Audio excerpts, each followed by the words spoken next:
The Story of Babar, the Little Elephant, by Jean de Brunhoff. In a great forest, a little elephant is born.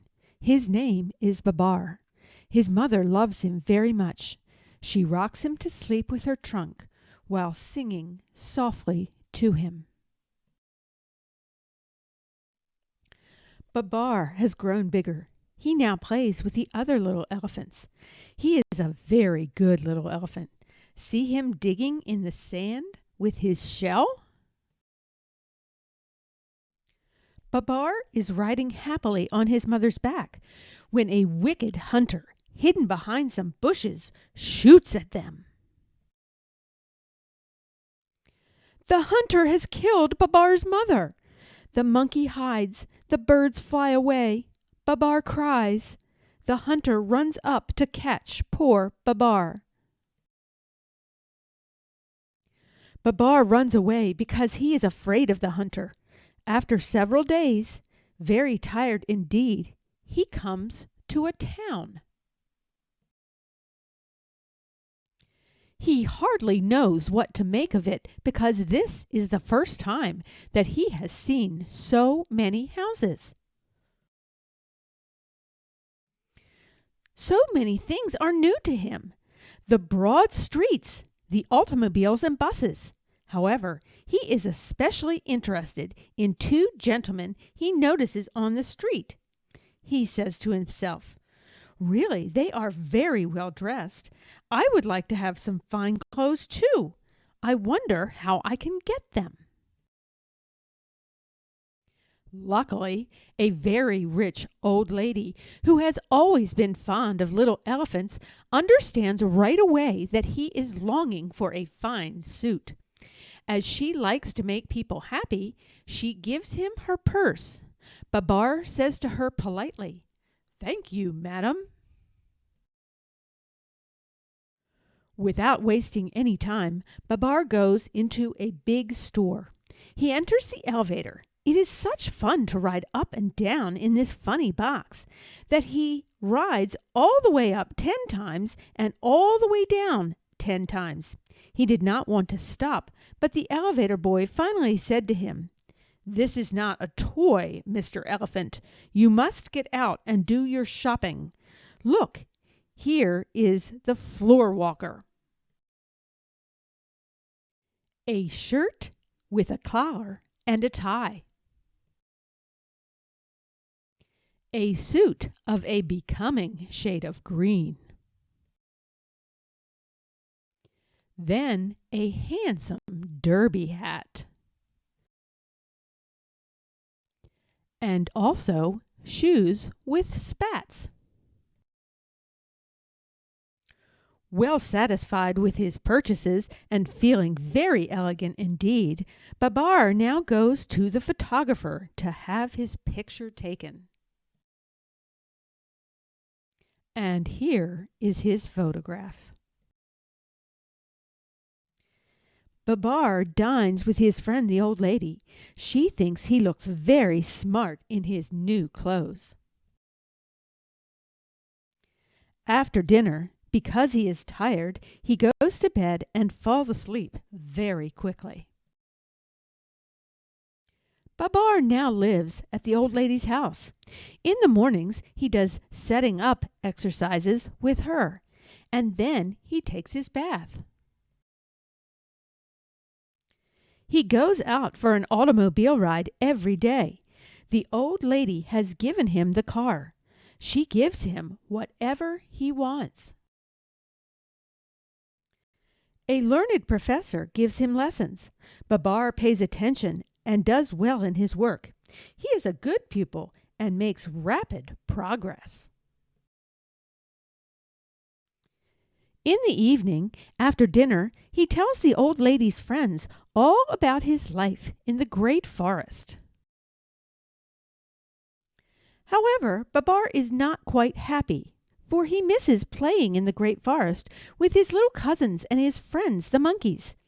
He often stands at the window, thinking sadly of his childhood, and cries when he remembers his mother. 2 years have passed. One day during his walk, he sees two little elephants coming toward him. They have no clothes on.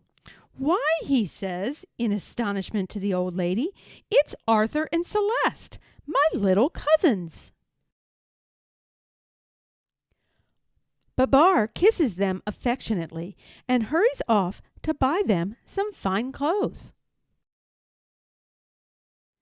He takes them to a pastry shop to eat some good cakes. Meanwhile, in the forest, the elephants are calling and hunting high and low for Arthur and Celeste, and their mothers are worried. Fortunately, in flying over the town, an old marabou bird has seen them and comes back quickly to tell the news. The mothers of Arthur and Celeste have come to town to fetch them. They are very happy to have them back, but they scold them just the same because they ran away. Babar makes up his mind to go back with Arthur and Celeste and their mothers to see the great forest again. The old lady helps him to pack his trunk. They are all ready to start. Babar kisses the old lady goodbye. He would be quite happy to go if it were not for leaving her. He promises to come back some day. He will never forget her. They have gone. There is no room in the car for the mothers, so they run behind and lift up their trunks to avoid breathing the dust. The old lady is left alone. Sadly, she wonders, "When shall I see my little Babar again?" Alas, that very day the king of the elephants had eaten a bad mushroom. It poisoned him, and he became ill, so ill that he died. This was a great calamity. After the funeral, the three oldest elephants were holding a meeting to choose a new king. Just then they heard a noise. They turned around. Guess what they see? Babar arriving in his car and all the elephants running and shouting. "Here they are! Here they are! Hello, Babar! Hello, Arthur! Hello, Celeste! What beautiful clothes! What a beautiful car!" Then Cornelius, the oldest of the elephants, spoke in his quavering voice. "My good friends, we are seeking a king. Why not choose Babar? He has just returned from the big city. He has learned so much living among men. Let us crown him king." All the other elephants thought that Cornelius had spoken wisely, and eagerly they await Babar's reply. "I want to thank you, one and all," said Babar. "But before accepting your proposal, I must explain to you that while we were traveling in the car, Celeste and I became engaged. If I become your king, she will be your queen. Long live Queen Celeste! Long live King Babar!" cry all the elephants without a moment's hesitation. And thus it was that Babar became king. "You have good ideas," said Babar to Cornelius. "I will therefore make you a general, and when I get my crown, I will give you my hat. In a week I shall marry Celeste. We will then have a splendid party in honor of our marriage and our coronation." Then, turning to the birds, Babar asked them to go and invite all the animals to the festivities, and he tells the dromedary to go to the town and buy some beautiful wedding clothes. The wedding guests begin to arrive. The dromedary returns with the bridal costumes just in the nick of time for the ceremony.